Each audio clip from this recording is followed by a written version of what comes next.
Pourquoi t'as décidé de quitter Énergie 12 et d'accepter la proposition de la production des Marseillais vs le reste du monde? Alors ça a été très très compliqué. Je t'avoue que à la base moi j'avais signé déjà les vacances des anges au Mexique, donc Énergie 12 comptait sur moi, surtout la grosse équipe. Après voilà, j'avais accepté parce que on est coupé du monde. Ça faisait 13 semaines que j'étais dans les anges. Moi on me proposait 3 programmes derrière. J'étais assuré de pouvoir continuer avec la grosse équipe. Ça se passait bien, donc j'ai de suite accepté. Puis quand je suis rentré en France en fait, j'ai eu pas mal de propositions. C'est vrai que je m'attendais pas à ça suite à la diffusion des anges. C'est vrai que j'ai eu énormément de bons retours. Même si aujourd'hui je suis parti de chez Énergie 12, je peux leur dire quand même un grand merci parce qu'ils m'ont quand même bien mis en avant dans les anges. Il y a beaucoup d'histoires qui tournaient autour de moi, même pas que moi, mais je veux dire j'étais quand même bien présent dans le programme et ça c'est grâce à eux. Donc Bien sûr, mais comment t'as fait pour casser ton contrat, Anto, si t'avais déjà signé ton contrat? Parce que je vais te donner un exemple, jurisprudence. Mélanie Mélanite, elle a essayé, elle a pas réussi.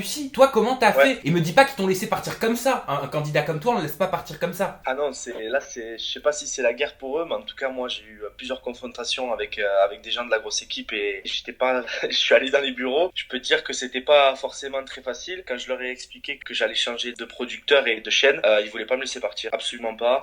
J'étais sous contrat comme tu l'as dit et voilà, j'ai pris un avocat, j'ai essayé de faire les choses dans les règles. Je pense que il y a quelques failles dans les contrats que mon avocat a su voir. J'ai exploité ces failles là et puis derrière voilà, j'ai su me libérer. Mais c'était quoi les failles? Des petites failles, c'est une question de contrat, c'est une question de moi j'avais pas eu mon contrat alors que je l'avais signé avant de partir dans les anges. Ils font ça à tout le monde et ça c'est interdit. Voilà, il faut tu signes un contrat de travail, il faut que tu aies ton contrat de travail une fois que tu l'as signé. Mais ils comptaient sans doute te le donner plus tard. Non, t'as pas le droit. Normalement, tu dois avoir ton contrat de travail. C'est comme ça, c'est la loi. Donc déjà ça, pour ça, ils étaient en faute. Et puis voilà, cette exclue qui te font signer, au final, elle est caduque parce que c'est une exclusivité qui n'est pas pour la loi, elle n'est pas correcte en fait. Tu peux pas avoir une exclue comme ils font signer sur quelqu'un, c'est impossible. Donc du coup, moi, mon avocat, c'est ce qu'il m'a dit. On va jouer sur ça. Donc j'ai dit tout simplement à la grosse équipe que ce contrat d'exclus n'était pas valable, que moi je pouvais m'engager chez quelqu'un d'autre. Ils m'ont dit que non. Ils m'ont dit qu'ils allaient aller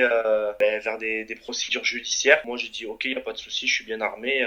Donc voilà, j'ai tout simplement fait un recommandé à la grosse équipe en disant que je quittais le programme pour telle et telle raison. Et ils m'ont envoyé une lettre en me disant qu'ils étaient d'accord, mais que je devais rembourser mon exclusivité, une somme qui s'est levée à 1600 €, un truc comme ça. Bah ça va, je m'attendais à une somme beaucoup plus élevée. Oui, non mais en fait ils ont pris l'exclusivité à partir du moment où c'est que je quittais Énergie 12. Donc il restait plus beaucoup de temps, il restait un mois et demi je crois. Et moi cette somme-là, Banijé m'ont dit tout simplement qu'ils me la remboursaient si je venais avec eux. Donc du coup, je n'ai rien eu à payer. Bah c'est cool, d'un côté tu t'en es bien sorti. Et tu es en bon terme aujourd'hui avec la production des anges? Ah écoute, faudra leur demander à eux. Moi je sais pas, moi oui, mais eux apparemment non. Donc mais toi de ton côté, en même temps enfin c'est pas pour défendre qui que ce soit, mais eux forcément ils défendent leur crèmerie, toi tu défends la tienne.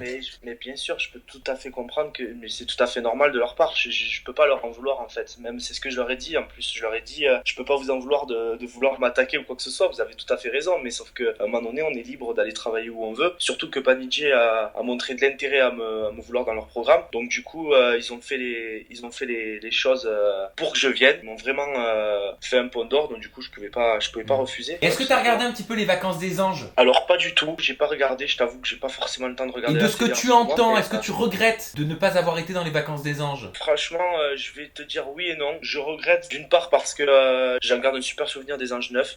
J'aurais aimé voir comment ça aurait pu continuer par la suite. Maintenant, je regrette pas du tout parce que franchement, au bout de 13 semaines, et puis tout ce qui s'est engendré par la suite, me retaper les mêmes histoires, Kim, pas Kim, les histoires des autres, tout ça, c'est vrai que j'en avais un peu marre. Et voir de nouvelles personnes, avoir de nouvelles histoires avec d'autres personnes, franchement, pour moi, c'était vraiment bien. Et du coup, pour ça, je regrette absolument pas.